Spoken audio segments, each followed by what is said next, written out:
Hello everyone, मैं Naseem Ansari sir आप सबका स्वागत करता हूं। जो लोग बीएड 2024-26 में एडमिशन लेना चाह रहे हैं और 21 अप्रैल को एंट्रेंस एग्ज़ाम के लिए ज़ोर शोर से लगे हुए हैं, तैयारी में लगे हुए हैं, लेकिन उनसे फॉर्म फिलअप के टाइम में यदि किसी तरह का कोई मिस्टेक हुआ था तो जेसीई बोर्ड की तरफ से एक बहुत ही इंपॉर्टेंट अपडेट यहाँ पर दिया गया है और ये अपडेट काफ़ी ज़रूरी भी था। देखिए यहाँ पर डिटेल में एक बार देख लेते हैं। ये अपडेट आज ही आया है, अभी अभी शाम को ये अपडेट दिया गया है। जेसीईसीबी बोर्ड की तरफ से ये अपडेट आप लोग को दिया गया है, ठीक है। तो एक बार देख लेते हैं। जिनका भी एंट्रेंस एग्जाम है 21 अप्रैल को बीएड के लिए और 24-26 सेशन में एडमिशन लेने वाले हैं, उनके लिए इंपॉर्टेंट अपडेट एक बार पढ़ लेते हैं। तो झारखंड सरकार की तरफ से ये दिया गया है जेसीबी बोर्ड की तरफ से कि झारखंड संयुक्त प्रवेश प्रतियोगिता परीक्षा परिषद की तरफ से क्या दिया गया है कि बीएड, एमएड, बीपीएड, एमपीएड संयुक्त प्रवेश प्रतियोगिता परीक्षा 2024 के एडमिट कार्ड से रिलेटेड आवश्यक सूचना, ये इंपॉर्टेंट नोटिस है एडमिट कार्ड से रिलेटेड। तो यहाँ पर देखते हैं आगे क्या लिखा हुआ है कि बीएड, एमएड, बीपीएड, एमपीएड संयुक्त प्रवेश प्रतियोगिता परीक्षा 2024 में सम्मिलित होने वाले सभी विद्यार्थियों को सूचित किया जाता है कि उक्त परीक्षा दिनांक 21/4/2024 यानी 21 अप्रैल 2024 रविवार को पूर्वाह्न 10:30 सुबह 10:30 से लेकर 12:30 तक ये इंट्रेंस एग्जाम होगा। 2 घंटे का इंट्रेंस एग्जाम होगा रविवार को यानी 21 तारीख को। तो इसी के बारे में लिखा हुआ है कि आयोजित की जाएगी। ये तो ठीक है, ये तो पता ही है, लेकिन आगे लिखा हुआ है कि तदनुसार परिषद के वेबसाइट www.jceceb.jharkhand.gov.in पर क्लिक करके क्लिक हेयर पर all online application submission JCECEB 2024 tab पर क्लिक कर परीक्षा का सही विकल्प चुनते हुए लॉगिन कर सकते हैं और डाउनलोड ऑनलाइन एडमिट कार्ड पर क्लिक करके अपना एडमिट कार्ड के लिए उसमें ले सकते हैं। दिए गए निर्देशानुसार आगे आगे ध्यान दीजिएगा आप लोग। जो इंपॉर्टेंट अपडेट है वो अभी यहाँ पर आगे और कुछ है जिसका मिस्टेक हुआ है फॉर्म फिलअप करने में, कुछ भी फॉर्म फिलअप के समय में कुछ भी यदि इन्फॉर्मेशन में मिस्टेक हुआ है तो कौन कौन सा ऐसा इन्फॉर्मेशन है जिसको कि चेंज अभी हम कर सकते हैं, पॉसिबल है, तो उसी के बारे में है, ठीक है। आगे ध्यान दीजिएगा। आगे लिखा हुआ है कि दिए गए निर्देशानुसार दिशा निर्देशों का पालन करते हुए अपना एडमिट कार्ड जो है डाउनलोड कर सकते हैं, ठीक है, कर लीजिएगा।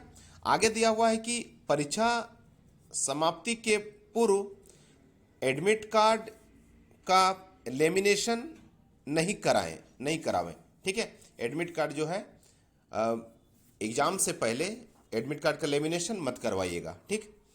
आगे लिखा हुआ है कि प्रवेश पत्र में आपकी अन्य विवरणी भी अंकित है। यह जो एडमिट कार्ड है इसमें आपका और भी डिटेल दिया गया है, जैसे कि आपका नाम है। यह जो एडमिट कार्ड है आप लोग का, इसमें आपका नाम दिया गया है, आपके पापा का नाम है, आपके मम्मी का नाम है, मतलब पिता का नाम है, माता का नाम है, और इसके साथ ही साथ आपका कैटेगरी भी इसमें मेंशन है और आपका डेट ऑफ बर्थ, जन्म तिथि भी आदि इसमें दिया गया है। यदि इन विवरणियों जो मैंने अभी बताया, नाम, पापा का नाम, माता का नाम, आपका कैटेगरी, आपका डेट ऑफ बर्थ, यदि इसमें से विवरणियों की प्रविष्टियों में संशोधन का सुधार की आवश्यकता हो तो एक 100 हस्तलिखित, मतलब खुद से अपने हाथ से लिखा हुआ आवेदन पत्र प्रमाण के साथ, उसका प्रूफ के साथ, जैसे कि मान लीजिए आपका नाम में कुछ मिस्टेक है तो मैट्रिक का आप मार्कशीट दे सकते हैं, पापा का नाम मैट्रिक का मार्कशीट दे सकते हैं, जिसमें मम्मी का नाम हो, मम्मी का नाम में यदि मिस्टेक हुआ है। यदि आपका कैटेगरी में कोई उस तरह का दिक्कत है तो आप उसके लिए जैसे आपका कास्ट सर्टिफिकेट, ठीक है, कास्ट सर्टिफिकेट अपना दे सकते हैं। और जन्म तिथि में यदि आपका डेट ऑफ बर्थ में आपने कुछ मिस्टेक कर दिया है at the time of form filling 2024-26 B Ed के लिए, ये 2024-26 के लिए जो ऑनलाइन फॉर्म फिलअप जब आपने किया था उसमें यदि आपके तरफ से यदि या फिर कैफ़े वाले की गलती से यदि कुछ उस तरह का मिस्टेक हो गया है तो उसी को सुधार करने के संबंधित यहाँ पर जेसीबी बोर्ड की तरफ से एक इंपॉर्टेंट अपडेट दिया गया था, नोटिस दिया गया था कि अभी भी समय है, आप लोग उसको सुधार कर सकते हैं। बहुत से ऐसे बच्चे हैं पूरे झारखंड में जिनका कि कुछ ना कुछ मिस्टेक हुआ होगा, सभी का नहीं, बस कुछ लोगों का कुछ मिस्टेक हुआ होगा। बहुत से बच्चे हैं जिनका यहाँ पर भी मिस्टेक हुआ है कि झारखंड की यूनिवर्सिटी से क्या आपने पढ़ाई किया है, यस या नो। तो बहुत से स्टूडेंटों की हैं जो कि झारखंड की यूनिवर्सिटी से ही ग्रेजुएशन उन्होंने किया है, लेकिन कैफे वाले ने गलती से नो में क्लिक कर दिया है, जबकि यस होना चाहिए था, तो नो में क्लिक हो गया है। तो इसमें भी काफ़ी दिक्कत है बहुत से स्टूडेंट का। तो आप इसके लिए भी आप कर सकते हैं, लेकिन नो में करने से क्या होगा, आपको जनरल ट्रीट किया जाएगा, ठीक है। जनरल जनरल में आपको मतलब अनरिजर्व में आपको ट्रीट किया जाएगा। अनरिजर्व में होने से इसका देखिए लॉस है, बट मान लीजिए यदि नो हो गया है, तो जिनका नो हो गया है उनके लिए मैं स्पेशली बोल रहा हूँ कि बहुत ज़्यादा प्रॉब्लम नहीं है, बट यदि किसी तरह से सुधार हो जाता तो उससे ज़्यादा बेस्ट होता। बट नो है तो इसमें क्या होगा कि एडमिशन में ही आपको थोड़ा सा दिक्कत होगा कि अनरिजर्व के कारण आपको आपको मतलब सही कॉलेज नहीं मिल पाएगा, आपको एडमिशन लेने में थोड़ा सा दिक्कत होगा, मनचाहा कॉलेज नहीं मिल पाएगा, ये दिक्कत होगा। और आप यदि आप जैसे कि SC ST या OBC की कैटेगरी के यदि आप स्टूडेंट हैं, तो स्कॉलरशिप का फॉर्म जब जब फिलअप होगा, ठीक है, झारखंड सरकार की तरफ से स्कॉलरशिप भी मिलता है SC ST और OBC के स्टूडेंट को, तो वहाँ पर उस समय कोई दिक्कत नहीं है, आप वहाँ पर फॉर्म आप स्कॉलरशिप का फॉर्म फिल कर सकते हैं। रेजिडेंशियल कास्ट और इनकम सर्टिफिकेट अपना यदि आप दे दीजिएगा तो इनकम आप स्कॉलरशिप का फॉर्म फिल कर सकते हैं। और 60,000 रुपीज़, खास करके जैसे बीएड का बात करें तो बीएड में एक साल में 60,000 रुपया एक स्टूडेंट को मिलता है, मतलब दोनों ईयर मिलाकर 1,20,000 मिलेगा। पहले कम मिलता था, पहले 76 मिलता था, 38, अब इस बार 60 अब से दिया जा रहा है, ठीक है। तो ये दिक्कत है। तो उसके लिए भी जिनका यदि यस की जगह नो हो गया है और तो अनरिजर्व में मतलब जनरल कैटेगरी में तब फिर आ जाएंगे आप 15% में। जो लोग झारखंड की यूनिवर्सिटी से जिन्होंने पढ़ाई किया है, स्टडी किया है, वो लोग 85% सीट में रिजर्व रहेंगे और 15% जनरल हो जाएगा, मतलब अदर के लिए 15% होगा। टोटल सीट में से 13,600 सीट लगभग टोटल है पूरे झारखंड में बीएड का, ठीक है। 136 बीएड कॉलेज है लगभग अप्रॉक्स में, जिसमें से कि 5 गवर्नमेंट कॉलेज हैं और 20 से 22 सेमी गवर्नमेंट कॉलेज है और 110 111 के आसपास में प्राइवेट कॉलेजेज है। गवर्नमेंट कॉलेज का जो फीस है, मतलब जैसा एंट्रेंस एग्जाम में 100 नंबर का जो एंट्रेंस एग्जाम होगा, तो इसमें जैसा आप नंबर लाएंगे उसके हिसाब से आपको कॉलेज मिलेगा। काउंसलिंग प्रोसेस उसके बाद होता है। एंट्रेंस एग्जाम आप लोग दीजिएगा, उसके 20 से 25 दिन के बाद आपका उसका रिजल्ट आ जाएगा। रिजल्ट आने के बाद काउंसलिंग होगा। काउंसलिंग, पहला काउंसलिंग, फिर दूसरा काउंसलिंग, फिर तीसरा काउंसलिंग, चौथा काउंसलिंग, इस तरह से होगा। फिर उसके बाद ओपन राउंड होता है। तो काउंसलिंग में आपको ऑनलाइन आपको अप्लाई करना पड़ेगा काउंसलिंग के लिए। उसके लिए चार्ज लगता है काउंसलिंग का, 500-600 रुपये चार्ज लगेगा एक एक काउंसलिंग का, ठीक है, या फिर 300-400 इस तरह का भी लग सकता है। तो उसके बाद काउंसलिंग में आप पेमेंट करने के बाद आपको कॉलेज उसमें सेलेक्ट करना है कि किस तरह का कॉलेज चाहिए, कहाँ कहाँ का कॉलेज है। कोई भी यूनिवर्सिटी का कोई भी कॉलेज आप सेलेक्ट कर सकते हैं।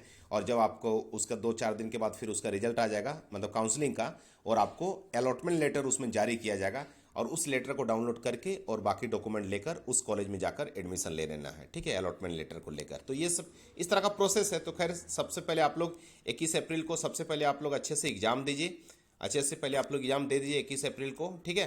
100 नंबर का क्वेश्चन पूछा जाएगा, जिसमें से 40 क्वेश्चन टीचिंग एप्टीट्यूड का होगा, 30 क्वेश्चन रीजनिंग का होगा और 15 हिंदी का, 15 इंग्लिश का होगा। नेगेटिव मार्किंग 0.25 होगा, मतलब 4 गलत करने पर एक सही कट जाएगा।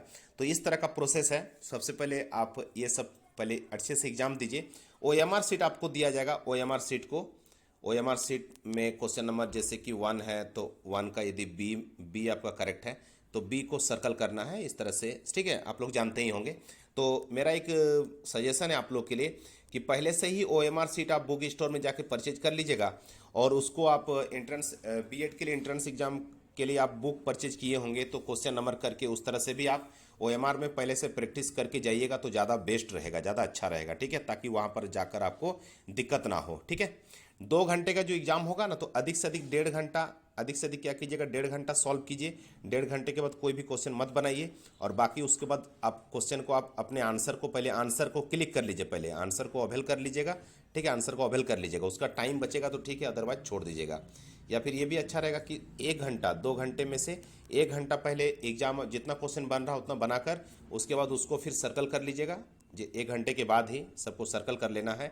फिर जो टाइम बचेगा उसके बाद बाकी को सॉल्व कीजिएगा। नहीं तो फिर आपको मान लीजिए आप बनाते ही जा रहे हैं और टाइम आपका चला गया तो फिर वैसे में बहुत से बच्चों का मैंने देखा है कि सॉल्व तो मैक्सिमम क्वेश्चन कर लिए हैं 100 में से 60 70 80 जितना भी है, लेकिन जब वो अवेल करना चाह रहे थे OMR सीट में तो उसका टाइम ख़त्म हो गया। तो ऐसा बिल्कुल नहीं कीजिएगा, ठीक है। तो देखिए जिनका भी कोई मिस्टेक हुआ होगा, आगे देखिए यहाँ पर कंप्लीट नहीं हुआ है, मैं किसी दूसरे फिर मैटर में चला गया।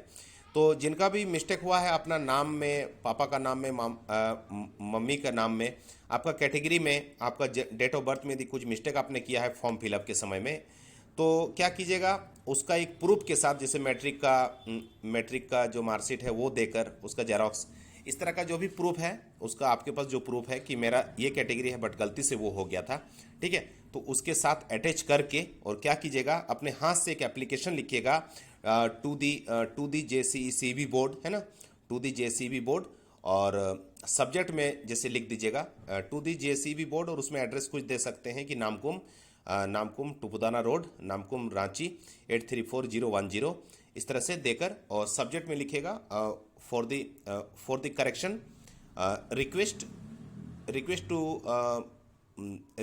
For the correction of my name, in my name, या फिर my father's name, correction in my father's name या माय कैटेगरी, इस तरह का लिख कर, और फिर उसके बाद रेस्पेक्टेड सर या रेस्पेक्टेड मैम, और विद ड्यू रेस्पेक्ट अपना नाम लिख कर कि आई, जैसे कि आई Naseem Ansari, a candidate of B.Ed session 2024-26, I have applied for Jharkhand B.Ed 2024-26 session, but at the time of form fill up I have done a mistake, in place of my name, my correct name is this, but by mistake I have written my name as this, so kindly make the correction as my correct name, इस तरह करके लिख दीजिएगा, या फिर पापा का नाम या जो भी मिस्टेक आपका हुआ है, और उसमें अटैच कर दीजिएगा, ठीक है, और उसमें लास्ट में लिख देना है कि सो इसीलिए मेरा जो नाम या पापा का नाम है उसको करेक्शन कर दिया जाए, उसके लिए I will be thankful to you for the same, yours truly, अपना नाम,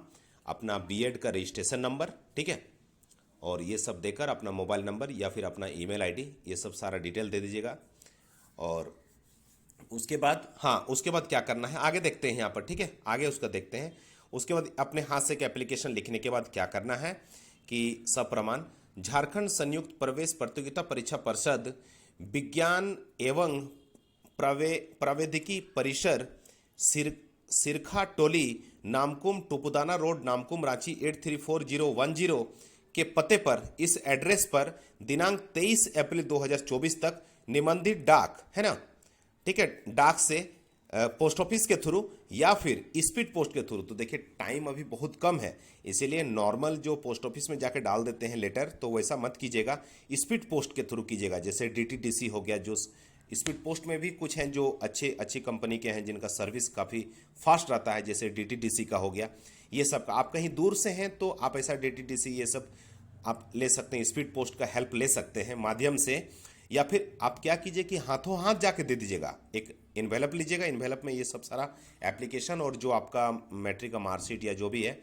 या रेजिडेंशियल कास्ट का ये सब का जो जेरॉक्स है वो सब डाल दीजिएगा, और अपना आधार कार्ड भी होगा तो आधार कार्ड भी उसमें जेरॉक्स दे दीजिएगा, और अपना, ठीक है, या फिर जो ईमेल आईडी है JCB बोर्ड का, जो ईमेल आईडी है JCB बोर्ड का, क्या है email ID, controller CONTROLLER controller.jceceb@gmail.com, इस पे आप मेल भी कर सकते हैं, और फाइल जो भी है उसको अटैच करके उसको सबमिट कर सकते हैं, के माध्यम से निश्चित रूप से जमा कर दें, जिसके आधार पर आपकी जो विवरणी में संशोधन किया जा सके, ठीक है, संशोधन, ताकि जो भी मिस्टेक आपने किया है संशोधन किया जा सके। या फिर मान लीजिए कि आप झारखंड की यूनिवर्सिटी से आपने पढ़ाई किया था बट गलती से यस की जगह नो हो गया है, तो नो होने पर आपको जेंडर ट्रीट किया जाएगा, मतलब 15% में आप आ जाएंगे, फिर आपका एडमिशन होने में, कॉलेज मिलने में आपको मतलब दिक्कत होगा, ठीक है, ये लॉस आपको होगा। तो इसीलिए आप चाहें तो उसको भी सुधार कर सकते हैं कि I have done my graduation from the university of Jharkhand, but at the time of form fill up by mistake I have done no in place of yes, so kindly make the correction and mark as yes, ठीक है, इस तरह करके लिख दीजिएगा, तो आपका chance है कि आपका हो जाना चाहिए। और उसके बाद आपका और अपना कास्ट सर्टिफिकेट का जेरॉक्स उसमें लगा दीजिएगा, ताकि प्रूफ रहेगा कि हाँ ये SC ST या फिर OBC कास्ट से हैं, लेकिन गलती से नो हो गया है, ठीक है। ये सब देकर आप जल्दी से सुधार कर लीजिए। जो लोग रांची के ही आसपास के हैं तो इस एड्रेस पे जाकर, जो नामकुम रोड में है, नामकुम टुपुदाना जो रोड में है, नामकुम रांची 834010, ठीक है, इस पे सिरखा टोली किसी से पता कर सकते हैं आप, नामकुम में सिरखा टोली कहाँ पर है, नामकुम टोपुदाना रोड में। तो उसमें जाकर आप पता जाकर हाथों हाथ अपना इन्वेलप दे दीजिएगा तो आपका काम हो जाएगा, ठीक है, कर सकते हैं। देखिए आगे यहाँ पर लास्ट इसको कंप्लीट कर देता हूँ मैं। जिनके आधार पर आपकी विवरणी में संशोधन किया जा सके और उक्त निर्धारित तिथि के बाद किसी भी आवेदन पत्र पर विचार नहीं किया जाएगा तथा इसके लिए परिषद उत्तरदायी नहीं होगा। परिषद मतलब जेसीईसीबी बोर्ड रिस्पॉन्सिबल नहीं होगा। 23 अप्रैल के बाद यदि आप कंसल्ट करते हैं कि मेरा यहाँ मिस्टेक हुआ है, वहाँ मिस्टेक हुआ है, तो इसमें कोई नहीं, फिर आपका कोई इसमें सुनवाई नहीं होगी। परीक्षा जो नियंत्रक हैं उनके आदेश से ऐसा बताया गया है, रंजिता हेम्ब्रम, ठीक है, उप परीक्षा नियंत्रक। तो आप लोग जिनका भी मिस्टेक हुआ होगा उनके लिए खास इंपॉर्टेंट यहाँ पर नोटिस है। बाकी लोग भी अपना तैयारी अच्छे से कीजिए और आगे का जो भी अपडेट होगा मैं आप लोग को देते ही रहूँगा। और 21 अप्रैल को एंट्रेंस एग्जाम है, 10:30 से 12:30 का टाइम होगा। कोशिश करना है कि 10 बजे तक एनी हाउ अपना एग्जाम सेंटर पे पहुंच जाना है। किन्हीं कोई एडमिट कार्ड डाउनलोड करने में कोई दिक्कत हो रहा है तो आप अपना रजिस्ट्रेशन नंबर पासवर्ड मुझे भेज सकते हैं। मेरे यूट्यूब चैनल में ही मेरा टेलीग्राम ग्रुप भी दिया हुआ है, उसका लिंक, टेलीग्राम ग्रुप को जरूर ज्वाइन कर लीजिएगा। उसमें बहुत से बच्चे जुड़े हुए हैं, आप जुड़ सकते हैं। और किसी भी तरह का कोई भी क्वेश्चन है तो उसमें कमेंट कीजिएगा, बच्चे कोई ना कोई रिप्लाई कर ही देंगे, मैं भी रिप्लाई उसमें करूंगा। और उसी के माध्यम से आप टेलीग्राम से मेरे से भी जुड़ सकते हैं, मुझे पर्सनली भी मैसेज कर सकते हैं। और कोई तरह का दिक्कत होगा तो मेरे से कॉल पे भी बात कर सकते हैं, ठीक है। फिर आगे जो अपडेट होगा मैं देते रहूँगा। थैंक यू एवरीवन और एग्जाम के लिए all the best. Once again thank you everyone.